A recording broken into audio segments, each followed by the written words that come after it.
এখন আমরা এসেছি গড়াই ইকো পার্কে। খুবই চমৎকার একটি জায়গা।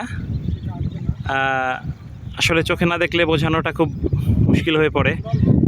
আমার ক্যামেরায় আসছে না আসলে। ওই নদীর মধ্যে, গড়াই নদীর মধ্যে ওখানে এক ঝাঁক পাখি বসে আছে, এটা আমার এই ক্যামেরাতে ধারণ করা সম্ভব হচ্ছে না।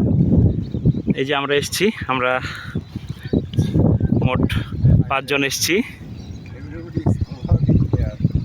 হ্যাঁ, আমরা সবাই মাধ্যমিক শিক্ষা পরিবার, মাধ্যমিক শিক্ষার সাথে আমরা জড়িয়ে আছি। হ্যাঁ, খুবই সুন্দর।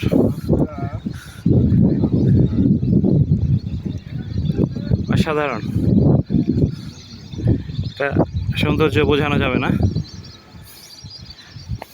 ওই সেই ব্রিজটা, যে ব্রিজটার ভিডিও আমি কিছু সময় আগে ছেড়েছিলাম, Kumarkhali bridge. In the mean time আমরা কাঙাল হরিনাথের বাড়ি ঘুরে এসেছি। কাঙাল হরিনাথের নাম সবাই শুনে থাকবেন, সেখান থেকে ঘুরে এসেছি। সেই ছবিগুলো দেওয়া হবে।